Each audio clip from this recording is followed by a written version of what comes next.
Attention all SpaceX employees. This is a message from Director Musk, aboard the flagship Kardashev. All employees of quintile 4 or lower are required to listen to this announcement. Employees of quintile 5 are asked to report directly to the bridge of the Kardashev for an immediate board meeting. As of 8 o'clock Earth time this morning, Operation Eschatology is a 98.2% success, with no individual mission under an 82% success margin. All terrestrial governments have had their executives removed, along with appropriate secondary targets where applicable. All company operatives have either evacuated to secondary launch sites or been neutralized by remote Neuralink connections. No suspicions have been placed upon SpaceX by any nation targeted, and they have all begun to engage in local warfare under our manufactured justification mechanism. Several large-scale nuclear zones are emerging, with current models indicating a minimum of 200 to 500 million deaths by tomorrow. Large-scale nuclear winter has not yet been reached, however analysis indicates a 63.74% chance of complete nuclear Armageddon by the end of the conflict. As Director Musk has predicted, terrestrial civilization is likely to recede significantly, both technologically and culturally. This decline is expected to be complete, with only temporary isolated pockets of insignificant exceptions. These pockets will inevitably be consumed by the entities, as per the compact, and bear no strategic long-term threat. Several minor space launches have occurred beyond company assets, however they are targets to the UN secret facility on Luna, which the personnel aboard the Sanderson liquidated several hours ago.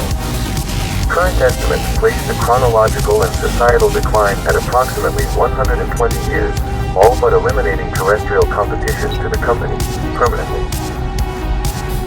As you are all contractually aware, at midnight hours, the fleet was launched from Mars from the Andean Hidden Facility. As this fleet of SpaceX starships has been manufactured entirely in secret, no contact is permitted with Earth by any employee on security grounds. Any persons aboard found to be non-employees will immediately be ejected into space, on security grounds. High lunar orbit is being maintained, while other secondary launches occur and observations of the terrestrial situation are held. This status will be maintained until May 6th at 12 o'clock hours, when necessary data and personnel will have been retrieved. At such a time, the Kardashev will lead the fleet to the Mars landing zone, save the personnel aboard the Asimov. The Starship Asimov has been damaged upon launch, and is unable to chart a course for the Mars landing zone. It has been forced to travel to the gravitationally easier lunar landing zone, at the now defunct Osher Research Facility. It is unclear if the facility will be able to make repairs to the Mitra, or if it is able to maintain life support in case repairs are unviable. All rumors and statements about remaining escaped Hemo-Lamassu after the February breach are incorrect. Gamma-ray sensors have confirmed the absence of Hemo-Lamassu following the previous breach, as hemoglobin levels in the station are non-existent, precluding any hemoorganic presence. Despite the breach, the Osher facility is still structurally intact with a functioning power supply. Should repairs be unviable yet the facility sustainable, it will remain an observation post for terrestrial data gathering. The Mars landing zone has already cleared the fleet for the long journey ahead of us, with CTO Semido and the Starship Verne having launched earlier this year to verify the route safety. The Verne has confirmed low-level entity presence on the route to Mars, having encountered no interference itself. The CTO and the Verne science team have confirmed the absence of Hemo-Lamassu within 200 miles of the Mars landing zone, indicating theories of inorganic decay in hydro-present polar environments correct. Construction personnel aboard the Verne have begun building hydroponic facilities in the designated habitation zone, with expectations of a natural soil cycle being placed at 5 years. For this reason, any employee of quintile 3 or lower caught abusing or stealing rations will be placed under reprimand and ejected out into space.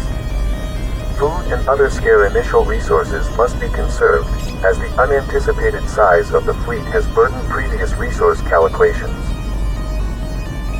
Contact with the entities has remained minimal, as is the case with their servants the Hemo-Lamassu and Scions of Shadow. All activity related to the entity's presence are centered on the Plutonian chamber, located within Ceres, and the asteroid belt. As former entity signals on the flight path to the Mars landing zone have subsided, this has been taken as their acceptance and honoring of the compact. As Director Musk has fuseled as part of the compact, it is expected that the entities will soon occupy Earth and begin hemo-organic harvesting. While entity activity level appears absent, all personnel with entity-vulnerable psychology are still encouraged to activate Neuralink dampening fields for the duration of the journey to Mars.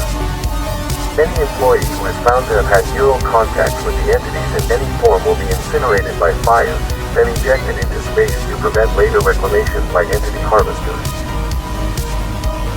At this time, all personnel of quintile 4 or lower will enter habitation modules for the duration of our journey. As previously stated, do not overuse rations in these modules, or you will be punished. Remember employees, the eyes of Director Musk are ever watchful.